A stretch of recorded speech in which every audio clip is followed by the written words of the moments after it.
J.J. McCarthy could go as high as number 2. Wow. He's elevating. Apparently, he's rising. But you know what that means for the Cardinals, Jody? And Jody Jackson in for Bick today. Appreciate her being in here while Bick's away.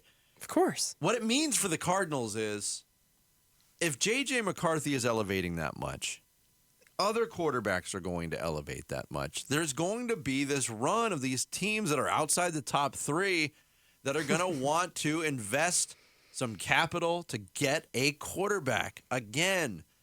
And it's good to be Monty, or it's bad to be Monty. It's good to be Monty. I mean, in the words of Sean Payton, it's bad to be Monty if you want to hang on to number 4 and get Marvin Harrison. And I know I've been convincing myself over the last few months that I really want Marvin Harrison Jr.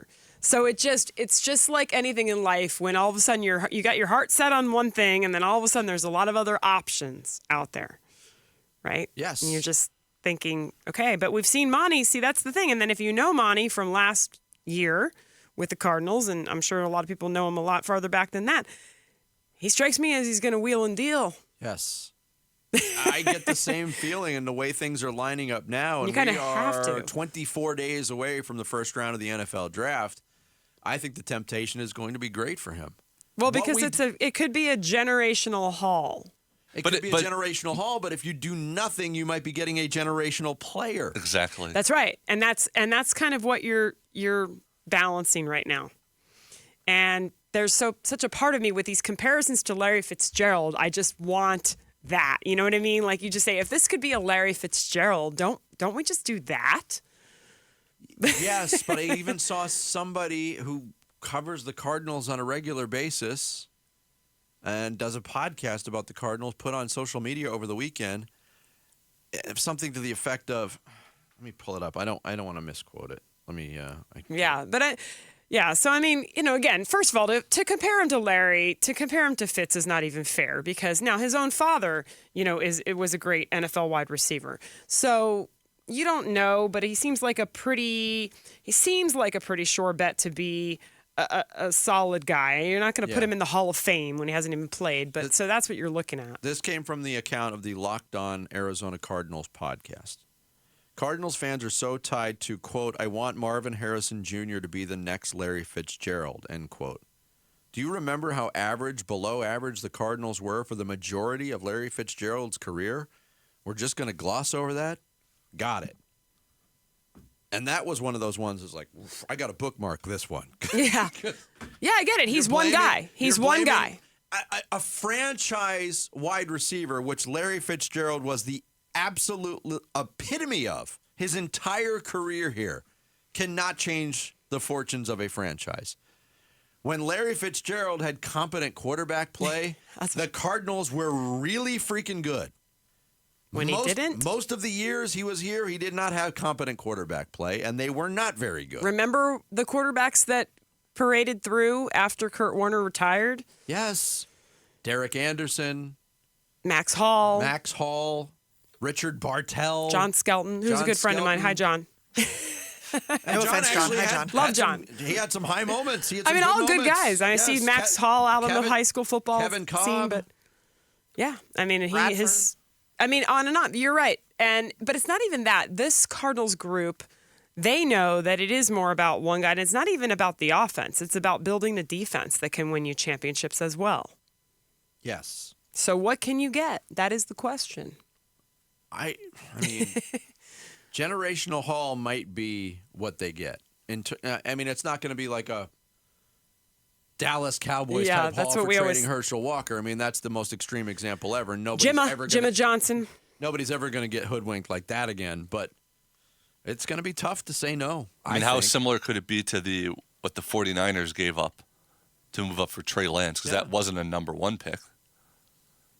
Which, looking back was obviously a horrible move that they've admitted. But teams don't learn. Still the NFC champions. That's true. I know. But teams don't learn from mistakes like that. When you draft Mr. Irrelevant and he becomes a Super Bowl when he becomes very relevant quarterback. Teams don't learn from mistakes like that. They don't look back on the Panthers last year or Herschel Walker trade or Ricky Williams trade or Trey Lance trade. There's endless examples of those. There's very few examples of teams giving up a ton of draft picks to move up and it working out for them the best. And yet, every year, this stuff happens. Just like every year, there's a quarterback who starts the offseason outside of the top 4 and moves way, way up. Yeah, but again, go back in the recent history of top 5 quarterbacks drafted in the NFL. The constant or the continued movement of teams to move up and take these quarterbacks when it's still a very inexact science is ridiculous to me. Let's go back to 2020. It's like a panic move, don't you think? It's just because a quarterback is, you have to have one, and we've seen the pool. The quarterback play last year was arguably the worst I've seen in the time I've been covering football, which is almost, it's 28 years. So. 2021, that's the year I wanted. Trevor Lawrence goes number 1. Are we convinced as we speak today that Trevor Lawrence is a franchise quarterback that can be the cornerstone of a championship team? No. I'm not. I'm not either. Would it shock me he if does he becomes good thing. that? He's solid. He okay. does some good things, yeah. He's not the generational player that he was hyped to be. Zach Wilson went number 2. Oh. He sure did. That's a perfect example. He went number 2 all over himself. Jared is nodding in approval. Jody, this is what we do. I know. I'm sorry, Sarah. 49ers. I'm here with you to witness Gave this. up a boatload of assets to get Trey Lance. Justin Fields was the 4th quarterback taken. Mac Jones went 5th. That did not work out 15th well overall, either. But still. Yeah, and I think this year is the same thing. It could be. But will these I think Caleb Williams teams... Williams is very, very intriguing. Caleb Williams is probably better than Trevor Lawrence. Maybe I'm going to bet he's going to maybe end up with a higher ceiling than Trevor Lawrence. However, the other guys, the Drake May, Jaden Daniels, J.J. McCarthy. J.J. McCarthy is intriguing in me. He just didn't have to. There it is. You're just falling into it. Unbelievable. I have questions about. About Williams, but I have less questions about him than everybody else. Oh yeah, I have big questions about May, Daniels, and McCarthy, really. But I think, for me, Daniels, it still goes back to his frame. I'm sorry, it just does. He was answering the questions about that picture of his elbow, too. Oh, that was weird. That was Most doctors said it looked like bursitis. It is funny that McCarthy was the one, because Bickley early on predicted that Bo Nix was going to be the one that shot to the top out of nowhere. He could, too. Exactly, he could also. Penix had that moment, that week, where he was throwing at the combine and he shot up a little bit, but... Penix can really throw the ball. He's unbelievable. But I just think the injury history must be what's keeping a lot of people away.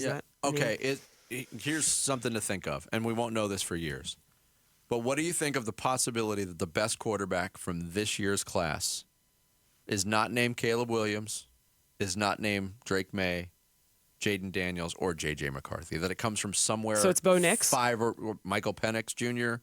Yeah. Call that the Lamar Jackson effect. Spencer Rattler. I think it's certainly possible. Spencer Rattler's another example. He's a talented kid if he's put in the right, that's the other thing. They have to be put in the right situation. Yeah, and all of those guys at the top of the draft are going to crappy situations. Right. I know. The Patriots are a great example. It's really? Are you going to fix this with a quarterback? You definitely need a quarterback. It's been the Achilles heel for them, but all these teams have a lot of holes. And I think that 2021, was that 2021 draft you pulled up? Yeah. I think there's a great comparison possibly to this draft. You might be right. Thanks for watching Bickley and Marotta. Click to see the latest Bickley Blast and hit the button in the middle to subscribe to Arizona Sports.